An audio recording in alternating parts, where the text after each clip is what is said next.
Queen Celestia's eyes narrowed as her enemies approached. Chapter 21 of the Confusion Burrow, United We Stand. She looked over her shoulder. "Get inside the main gate," she said to her bodyguards. "Stand ready, just in case I need you." The two bodyguards turned and trotted off towards Camelot. They walked towards the main gate, and it closed behind them. Finally, Optimus Prime and Princess Celestia arrived just outside of Camelot.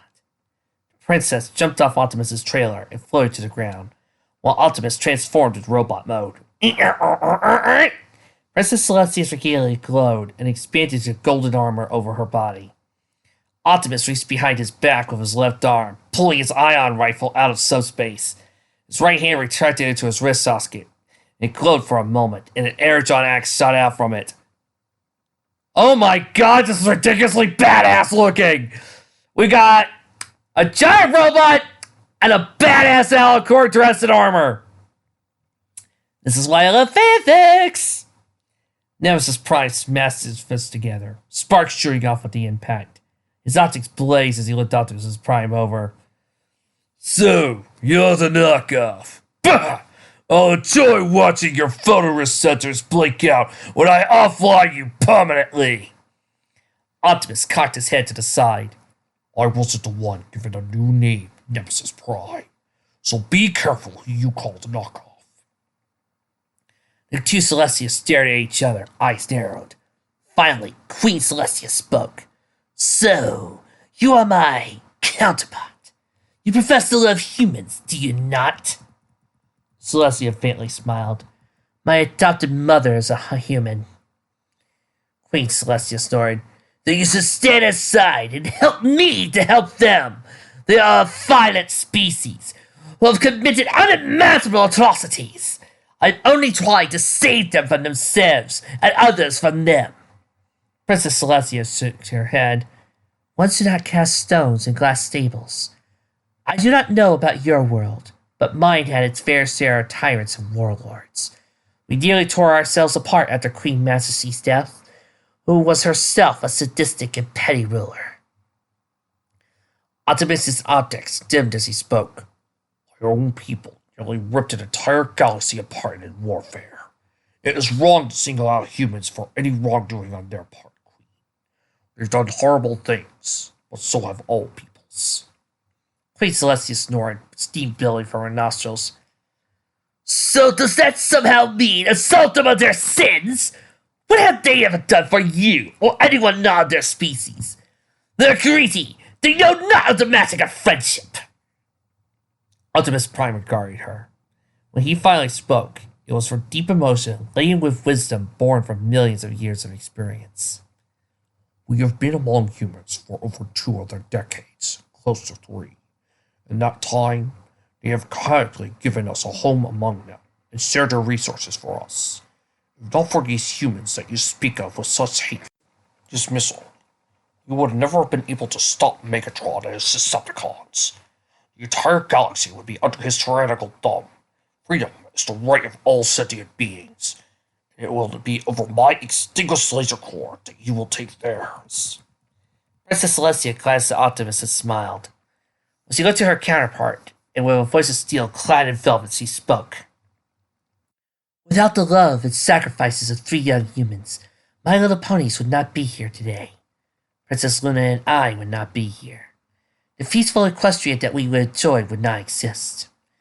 They forged unity between the herds of old and helped create a nation from the ground up.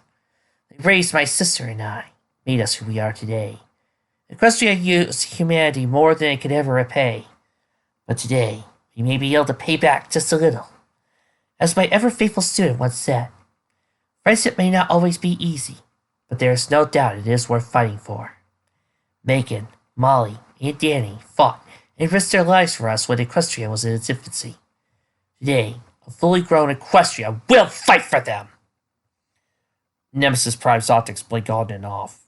Both his hands retracted into Energon axes shooting out of both wrist sockets. "I've had it with all this slang and stupid talking!" He charged right at Optimus Prime, roaring inarticulately and swinging his axes wildly. Optimus took 2 steps back and leaned forward.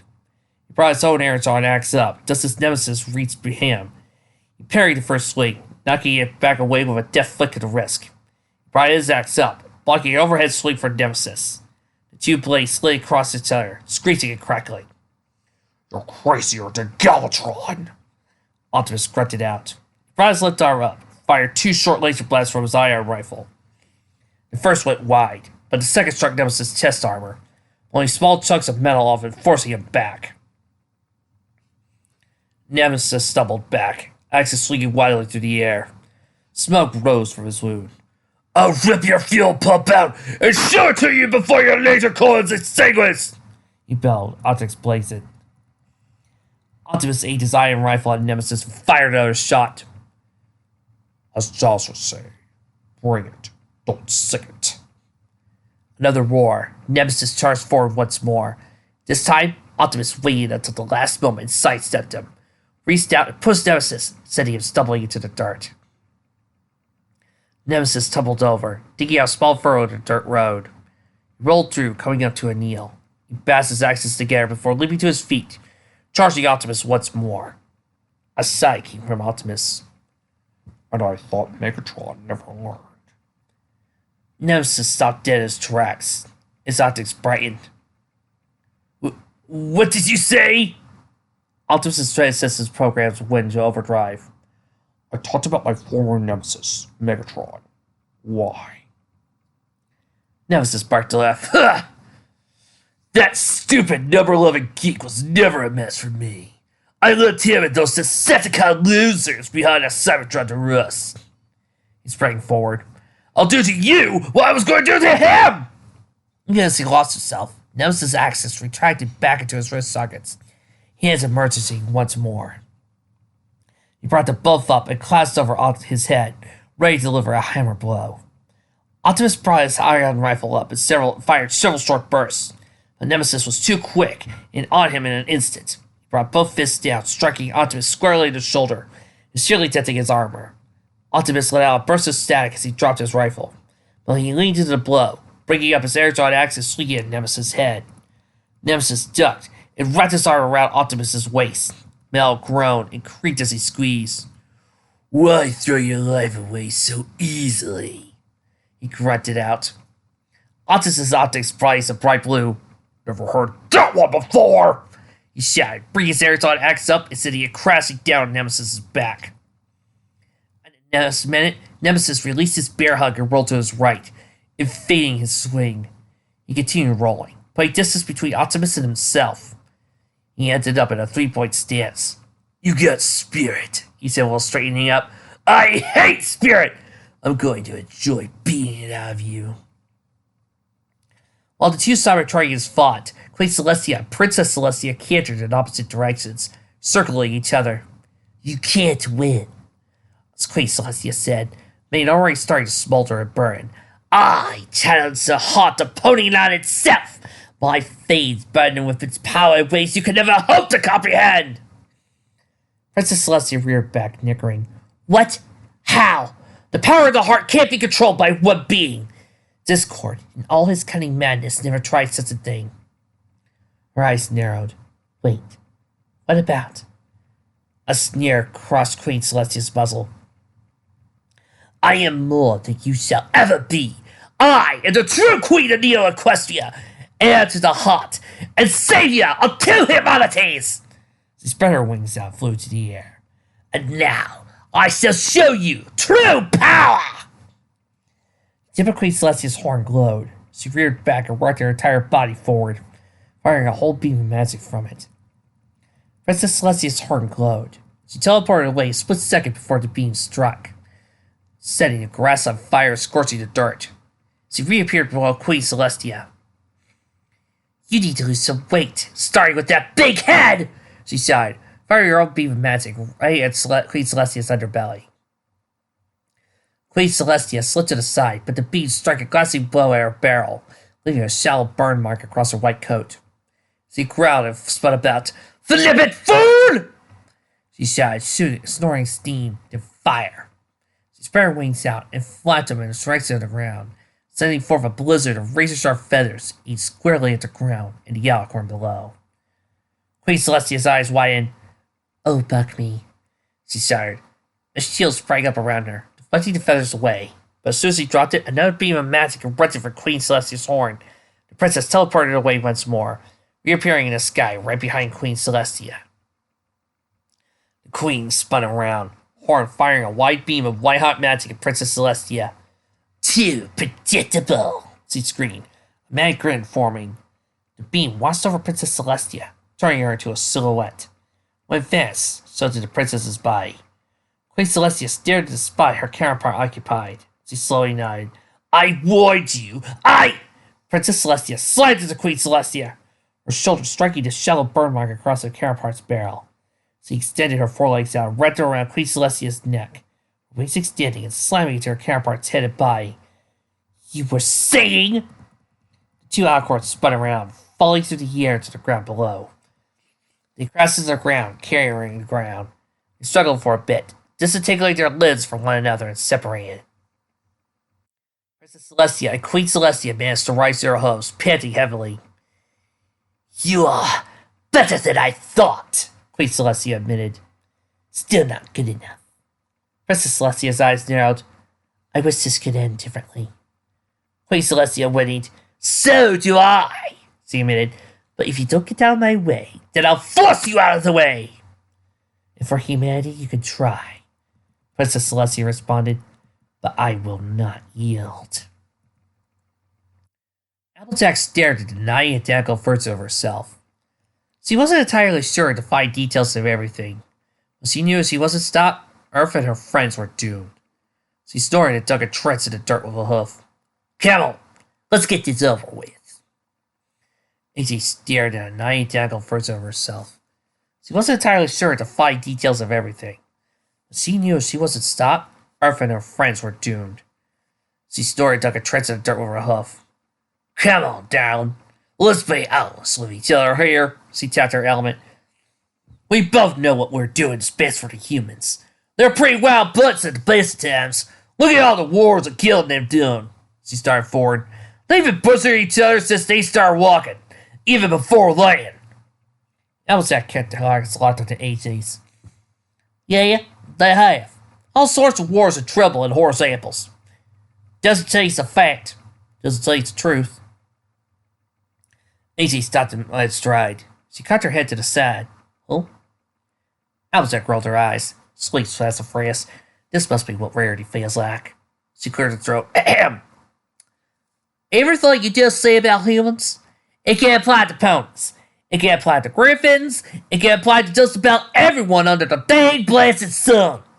She stopped forward, eyes glaring under her hat. I know I'm not exactly the smartest pony. Well, you ever hear of how the ancient kingdom of Ponyland was founded? Ma and Pa used to read Big Mac and Millie that story. Now Granny Smith read it to us after they died. She waved a hoof in the air. King Invincible the First beat down his enemies, forcing them all to submit and kiss his hoof in supplication or something. But not all surrendered. Those who resisted fought to the death. She stared at E.T. Do I even need to get the Queen Majesty? E.T.'s eyes darted back and forth. But we're bear. She slowly nodded. Yeah, we're bear. Applejack shook her head. Maybe. When Princess Celestia and Luna watching over us. But let's be honest with each other. It's a lot easier to play nest when you got Alcorns watching over you, isn't it? She jabbed a hoof to her left. Everybody on Earth? They don't really have magic there. Not really. Almost everything's trying to kill them. They don't have Pegasus to control the weather either. And no Earth Power magic to help grow crops.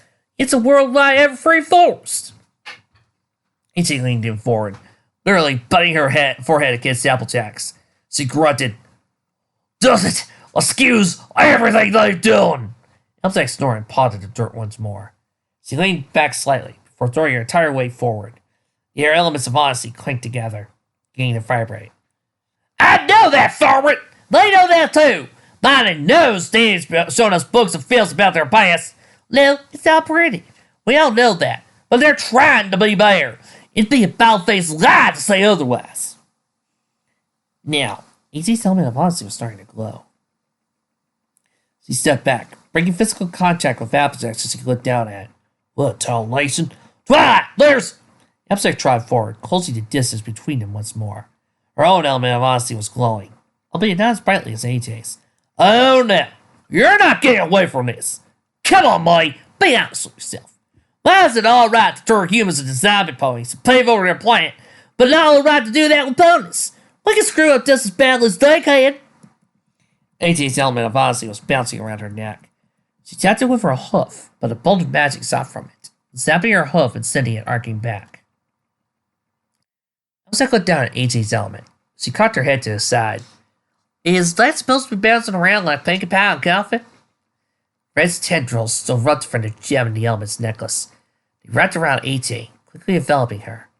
AJ's voice hits at her throat. She bucked her legs out, but the tendrils ensnared them. What the? Applejack's eyes widened. Hey, stop that! She tried up to her counterpart. I don't like her all that much, but this is a mite too far. She reached out towards the tendrils, but an airball of magic struck out, sending her hoof sending back. The tendrils crisscrossed each other, completely covering Applejack in her blood-red cocoon. A low voice boomed out, audibly only to them. Applejack Apple, your heart has been dishonest.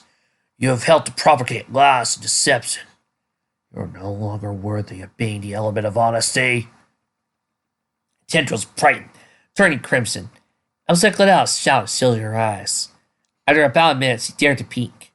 She lowered her foreleg and stared at AJ, mouth open. AJ sat on her haunches, staring out to space. Her coat had dulled and was almost gray. The element of honesty had disappeared from around her neck, and a dull gray crystal now rested in front of her. The brim of AJ's hat was almost gone. Wisps of smoke curling up from black burn marks. I'll see it, she mumbled. I'll see the truth. She slowly looked at Applejack, eyes wiring. We should have done something different. We were wrong. Rainbow Dash and Dash circled each other, each one trying and failing to gain advance in position. Finally, Rainbow Dash dove down to the ground and landed. She looked up and shook a hoof at Dash. Come on down if you got the guts! Dash dove down, landing nearly a few feet away and galloping over.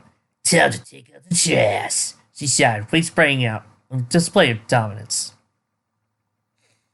Rainbow Dash rolled her eyes. You gotta be kidding me. She curled her lips back and snarled, stomped her hoofs. Come on, you second-rate reject, Rainbow! You think you got what it takes to take out the most awesome Pegasus in the multiverse? Dash nickered. Think you got it backwards. I'm the most awesome Pegasus in the multiverse. She tapped her element of loyalty, any trace of burnt fancy from her face. It's time to show you what true loyalty means. There's a pause before Rainbow Dash spoke. Okay, what does that even mean? Dash stopped walking forward. She scratched the back of her head, blushed slightly. It sounded cooler in my head, she admitted. She straightened back up. Doesn't matter. I am the element of loyalty, and I'll never leave Neo Equestria hanging. Rainbow Dash stared at her. She slowly shook her head. Hate to break it to you, but you kinda alright yet. That brought Dash back on short. Wait, what did the tyrants that you talking about? How did I let Neo Equestria down? Rainbow Dash shrugged. Well, I mean, look at what Neo Equestria's done. You took your old Equestria, paved over a planet, and turned every human into a snobby new folk thing. Doesn't any part of that seem kind of messed up to you? I mean, you said you could feed them all back at the Lighthouse, but that's a tale so tall, Pinkie Pie would have trouble swallowing it. Dash's eyes shifted from left to right. Well, okay, I mean, so maybe it's a teeny tiny more difficult than what we said, but still it equates less you wanted, and so what if it's what she wanted? Rainbow Dash cocked an eyebrow at her doppelganger. I mean, what if she's wrong? A gasp escaped Dash. She hopped up, landing mere inches from Rainbow Dash. Don't you ever say that again! Queen Celestia's never wrong. Rainbow Dash snorted. You know, folks, I could put this whole entire thing to Starfleet and it would still make sense. She bit her lip. Her sighs quavered. Finally, she started laughing. She clutched her barrel of her forelegs while dabbing a wing at Dash. Oh, you gotta be kidding me. She wiped tears from her eyes. Everyone's wrong. Even I'm wrong on occasion. No way Queen Celestia is right all the time. She cleared her throat. Ahem. And if she is wrong, you have to tell her and help her do things right. Deer stared at her, expressive horror confused on her face. You're kidding me! Right, Queen Celestia? I could never do that. Mabel Dash slowly shook her head. Then you're not really loyal to her. If someone makes a mistake, or screws up, or starts flying into the hurricane, you don't just wave and see them off. You tell them they're screwing up and help them fix it if you can. So he reached down and tapped Dass's element. That's what true loyalty is. As soon as Rainbow Dass's hoof touched it, the necklace around Dass's neck started to vibrate. Rainbow Dash continued speaking. If you just stand by and let them screw up without even telling them they're screwing up, you might as well just post them off a cloud with their wings bound. Doesn't do them or you any good. You're not loyal if you don't help out. Dass's element of loyalty bounced up, smacking her square in the muzzle. Ouch! She pushed at it. A spark of magic shot forward, smacking her hoof from away. Hey, what gives? 7 tendrils of magic, each one a different color, shot from the gem embedded in the necklace. They wrapped around Dash, encircling her from muzzle to tail in a rainbow-striped raccoon. A voice boomed out. Rainbow Dash, you have been disloyal. You have followed the mob, doing nothing to stop what Neo Equestria has done. You are no longer worthy of being the element of loyalty.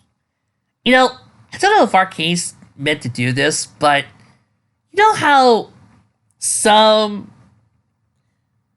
fans and critics of the show will insult the main 6 for not being 100% true to their element, saying that they have to lose all characterization and just be their element. I feel like this destroying the main 6 by showing the true definitions of what their elements are is kind of blowing that out of the water. The tendrils flared, forcing Rainbow Dash to look away. When she dared to turn back, she stared at her Carabot. Oh boy! Dash sat on the ground, staring her down. Her coat was graying, her mane and tail dull white. Most distressing of all, her wings had lost all her feathers. There were little more than skin trudged over her bones. Her element of loyalty was gone. A dull gray spear in front of her. I should have done something. Anything. Dash muttered. But I didn't. Now it's too late. Pinkie Pie ducked low, emerging from beneath a pebble, and in back of Pinkie. She got to the air and tackled her counterpart. She rolled along the ground, batting each other with Retardus' forelegs. They finally came to a stop, Pinkie Pie on top. Alright, time to find out who you really are. She grabbed the Pinkie's head with her forelegs and pulled. Pinkie twisted in Pinkie Pie's grip. Stop it! Let go! She bit at Pinkie's forelegs, finally managing to scramble away. Yes, I know I've been doing darker versions of everybody's voices, but you try doing a darker version of Pinkie Pie's voice. It won't happen! There was a pause before Pinkie Pie cocked her head to the side. I think it might have been old man Jenkins trying to scare people off the amusement park. She hopped from side to side. Oh! Do you have a goatee? I bet you have a goatee. Pinkie's mouth opened wide for a moment, before she stopped and rubbed her chin. No goatee? She stared at Pinkie Pie. What in the wide world of Neo Equestria are you talking about? A groan escaped Pinkie Pie. The evil counterpart from the alternate reality has a goatee. Have you watched any Star Trek? I'm going to imagine her with one. Ding! What's what? Pinkie glanced up and thought, I don't remember hearing about that on Old Earth, although there was some super popular television show called Lost in Space.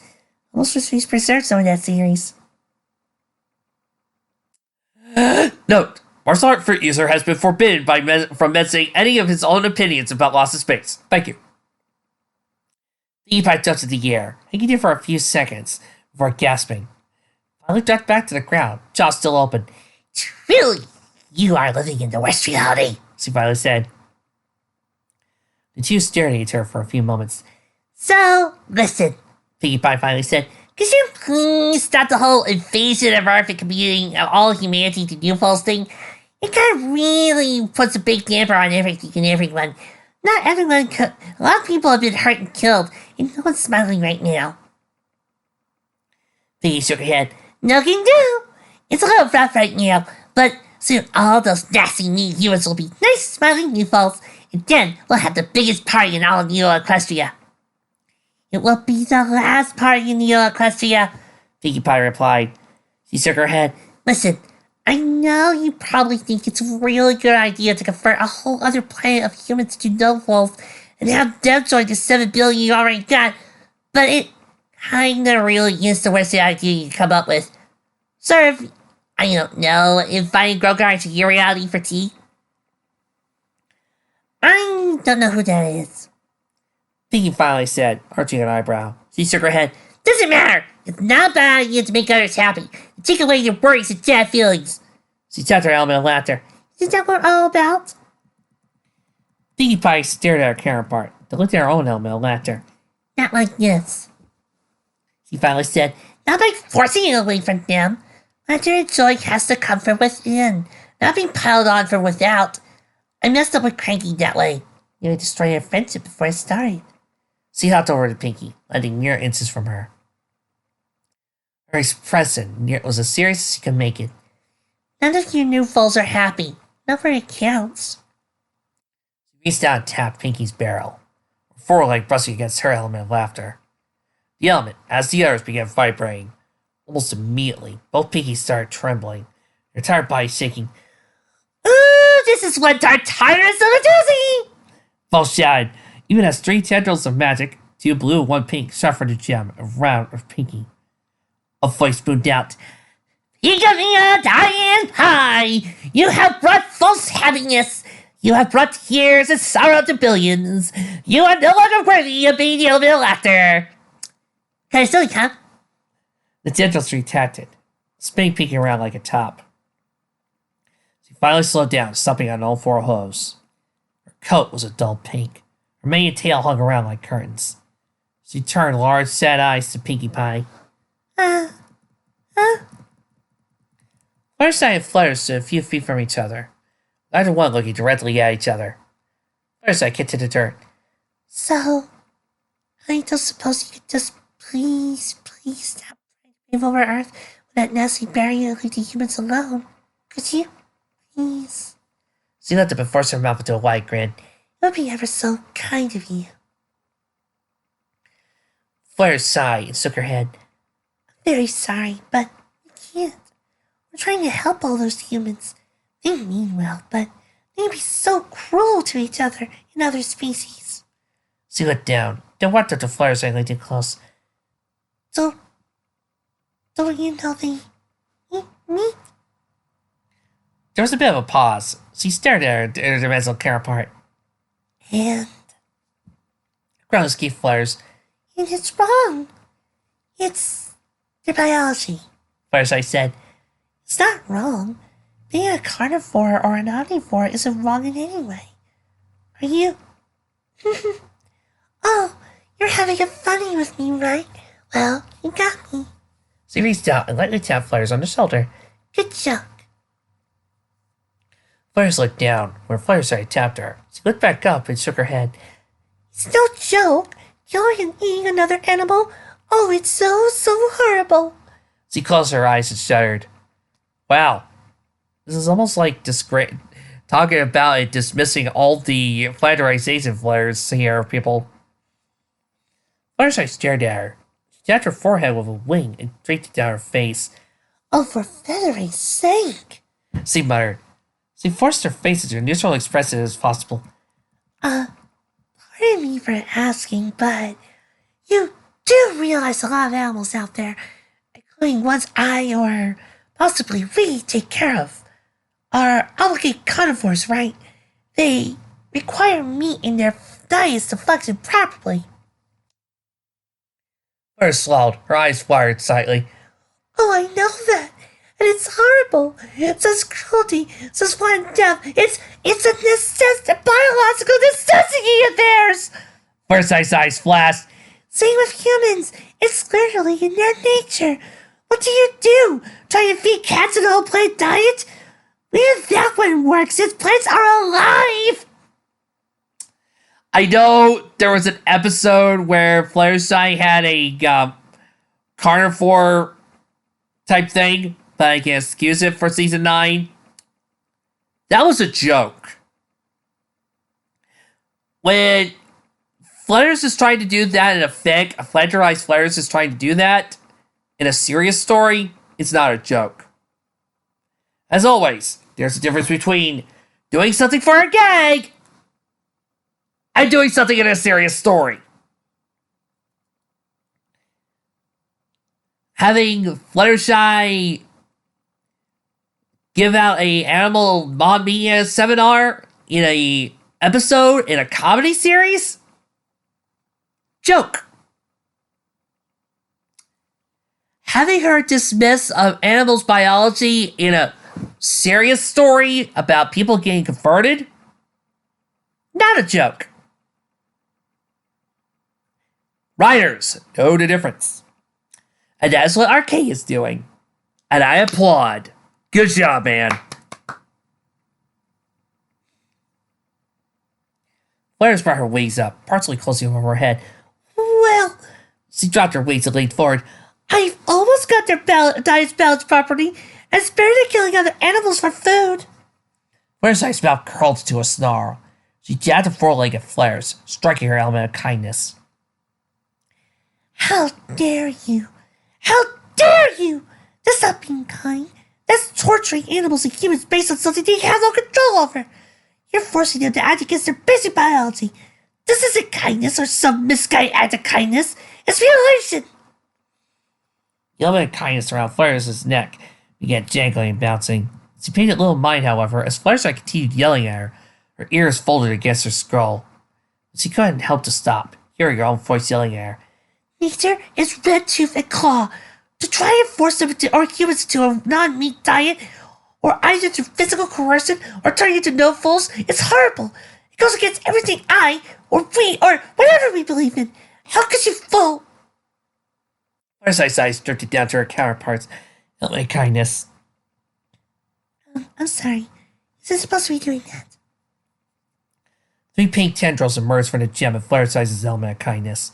Fluttershy's face was full of rictus horror as he wrapped around her. Fluttershy stared. Frozen in terror as her counterpart was completely covered.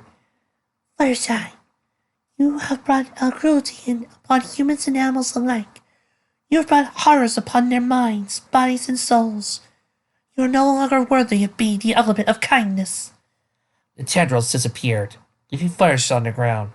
She sat in the dirt, staring into space. She shivered, and then her body shuddered. For a minute had passed. She began crying, with tears streaming down her eyes. Fluttershy walked over. She lifted Flutters over, wrapped her forelegs around her counterpart in a hug. 2 white-coated unicorns stared at each other, each one in a mirror image of each other. Rarity raised a hoof to her chin and rubbed it. Neo equestrian counterpart doing the exact same movement at the same time. She carried to the right, Rare's carrying to her left. Oh, please, darling. Doing the mirror routine from I Love Lucy is so corny, Rarity said, rolling her eyes. By the way, was that a whole entire Fluttershy thing a complete dismissal of everybody who ever tries to do Fluttershy can't understand animals? If it is, then I'm going to have some real problems whenever I read Alex Warlord's Pony PFE series. Fluttercruel is not going to survive. Rare stared at her. I'm sorry, what? I'm afraid I don't know what you're talking about, dear. She smiled back at her eyes. Now, could you please surrender? I hate to have to mess up my mane, giving you the thrusting you probably deserve. A tear of laughter escaped Rarity. She wiped her eyes and slowly breathed out before speaking. That's such a good joke. Nice to see you didn't lose your sense of humor along with your common sense. She rose to her hind legs and held her forelegs out. I'm a former student of Master Iron Butterfly, a graduate of the Way of the Intersaving Hoof, and a pure fight you wouldn't stand a chance. Ferris rolled her eyes. Of course you resort to violence. The humans influence you, no doubt. A same such barbarity took hold in your Equestria. Verity groaned. For your information, I took up the study of martial arts for quite some time before the Rainbow Bridge opened. I tried to follow the philosophy of Wind Whistler, the sound mind and the sound body. Verity slowly nodded. I see. Well, in that case, not so bad. She admitted. I do apologize. The humans from the Earth we confronted had such nasty and brutish ways of fighting. Fortunately, we were able to remove such violent impulses from them. It went quite well lastly for all concerned. Verity dropped back to all fours. She sputtered slightly. You what? Rare studied at her. What? You don't really think we let the humans to Neo Equestria without doing something about the violent race? They nearly destroyed their own world. It was quite generous of us to even help them, I say. Verity snorted. And the Diamond Dog's eye, she muttered. She tested her legs before galloping right up to Rare's, slowing down to a stop right in front of her. She leaned in close, forcing Rare's to lean back. Your so-called generosity is nothing of the kind. The demand that extends themselves so deeply. For help? What if they didn't change? Would you refuse to help them then? Rare's growled. Those were the terms, my dear. Confessors to new foes or no help. Considering that they were about to do to their own planet, we had every right to demand some concessions. Verity paused for a moment. I don't know what might have been happening on the other Earth before your Neo Equestria arrived, she finally admitted. But to strip them of everything that made them human, or you wouldn't help, that's positively awful! She tapped her hoof at her counterpart's face, her foreleg brushing against Rare's helmet generosity. Rare's opened her mouth, but Verity spoke right over her. No, darling, I'm not quite done yet. Your lack of generosity, or even basic manners, has raised my debtor a lot. Oh, yes, sometimes there has to be an exchange, a trade. But in this case, what you took was far too much. Before, Rare's necklace began vibrating and bouncing about. Both bears noticed immediately. Rare spat in an almost very comical attempt to stop it. Now, what's going on? She looked at Verity. What did you do? Tell me! Rare's mouth dropped in equal parts shocking indication. Why? I didn't do anything. She tapped her own helmet. Mine seems rather inanimate. Did you make yours? 3 violet tendrils extended from Rare's helmet, covering her from hoof to mane in a purple cocoon. Rare's tried kicking at him, but each kick simply bounced off. When seconds he was completely enveloped. Reality better. You have a cursed greed. You're taken from humanity, which that makes you human. You are no longer worthy of being the element of generosity. Tendrils vanished, leaving a disheveled, grayed out Rare's behind. Her mane and tail were both complete mess, straight hair sticking out everywhere. Wild eyes stared about. Mine! She doubted, digging her hose to the ground. Rare scraped together a small pile of dirt from her. Mine! This is my empire of dirt! Megan swung her rifle right up towards Twilight. Even as she sighed, though, Twilight's horn glowed. She advanced. Megan froze his face, waiting for the telltale pop of oncoming teleportation. Come on. Pop! Megan spun around on a heel, bringing her rifle up, even as Twilight reappeared back on his plane of existence. Twilight gasped as Megan spun around to face her. Her horn lit up once more. She teleported away again. Once more, Megan paused, ears pricking for the sound, the pause she needed to hear. Pop! She turned to her right. This time she screamed the trigger of her rifle, firing a short burst of magical energy. The violet bolt shot right over Twilight's head, and see the top of her horn by her missing. Twilight gasped and ducked low. She brought her forelegs up over the top of her head. What were you trying to do? Kill me? She sighed. Megan stared at her. Well, I feel a little sorry if I did, although I wasn't trying to kill you. Twilight's burrow frowned. Yeah, what were you trying to do? A bolt of magic struck Twilight from the side, sending her flying. She landed a few feet away, rolling to the ground. Grunts and marveled curses echoed through the air. Twilight Sparkle walked over to Megan and carried her slowly to her side. She was distracting you. She looked up at Megan. Excellent job, Megan. She smirked silently. Then again, you do have experience with this job. Megan rolled her eyes. Thanks, Twilight. Thank. She looked back to Twilight Sparkle's doppelganger. Alright now, I don't want to hurt you, but if it comes to it, she went to leave her axe and rifle. The roof nested in the barrel, brightening with each pump. A low humming filled the air. Twilight slowly rose to her hose. She lowered her head and pawed at the ground. There's no way you're going to stop me from doing what's right! She looked up, grinning as 4 ponies tried over and one flew over. It looks like I've got back up in the nick of time. Come on over, girls. Let's show this two-jangle poser and her human friend the true power of friendship. Him Dad's glanced down at Applejack. She does realize we're not the ones she thinks we are, right? Applejack shrugged. Please, Sugar Cube. Seems like she and the others in this topsy-turvy Equestria have blinders about a mile thick. Twilight gasped. She looked around, finally spotting her friends. Oh no! Applejack, Rainbow Dash, Piggy Pie? She focused on making her friends. What did you do to them? Rarity waved her off. We did not do anything to them, darling. Their own elements had a rather adverse reaction to being faced with the truth. I quite pity my counterpart. Fluttershy bowed her head, stiffly slightly. Piggy Pie rubbed her back, and the two shared a brief, thin smile. Twilight snored, baring her teeth and grinding together. Even if you somehow defeated my friends, I still won't stop! Her horn started glowing, brightening with each word. So she stopped speaking. She fired off a long, continuous beam of magic at the group standing before her. Translucent shields sprang up in front of Twilight Sparkle, springing out to protect her and her friends. She grunted slightly as Twilight's beam struck it, throwing over. Sparks cracked at the point of impact, shooting into the air. This is pointless! She grinded out. You can't win! Twilight leaned forward, eyes buzzing. I won't stop. I can't stop!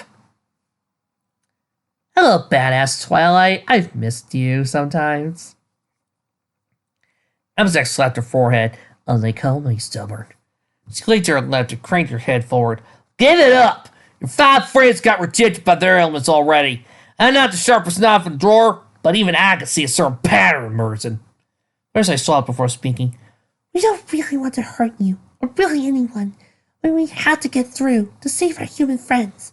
Please, just stop firing that magic beam and let us pass, please. Piggy Pie bounced up and down, expressing quite serious. Yeah, you're taking enough away smiles and laughter. You're not taking any more away. Indeed, darling. You're taking so much away from already for so many. You destroyed so much without rebuilding anything. It's positively barbaric and gauche. You betrayed the humans for that one Earth already, and the ponies of your Equestria. You want to keep that up? Not cool, Sparkle. Not cool. As the 5 ponies spoke, their gems and their elements brightened. Their eyes glowed white, and their voices echoed. Twilight's breath hissed in her throat. But why? Why are you doing all of this for humans? Twilight Sparkle stared at her. Her heart cocked to the side. She glanced at Megan. Because they're our friends. A bead of magic shot from each element of harmony, striking the crown on Twilight Sparkle's head. The diadem flared for a moment before the rainbow of light emerged, washing away Twilight's attack, and swirled around her, covering her completely. Twilight Sparkle, you have lost your way. You are no longer worthy of fighting the element of magic or of friendship. The rainbow whirlwind flashed, forcing everyone to shield their vision from the blinding brightness. When Violet faded, they uncovered their eyes. My Sparkle's jaw dropped as she beheld her counterpart. Oh, wow, she said, slowly walking forward.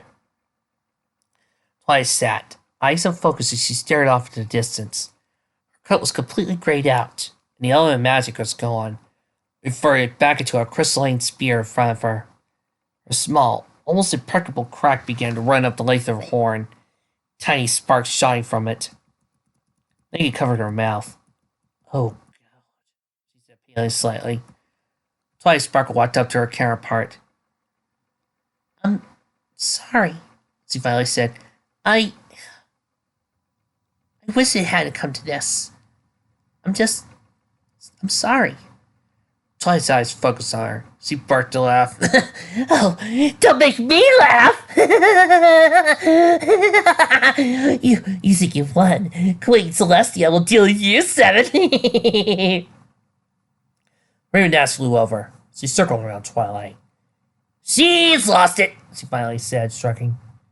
The others looked around. Is there anything we could do with them? First I asked. Rarity walked up to Rares, who had a mound of dirt almost as large as her torso. I dare say they're beyond any help we could give them. She scared away as a cloud of dark light in front of her. I'm sorry, I got out of the story.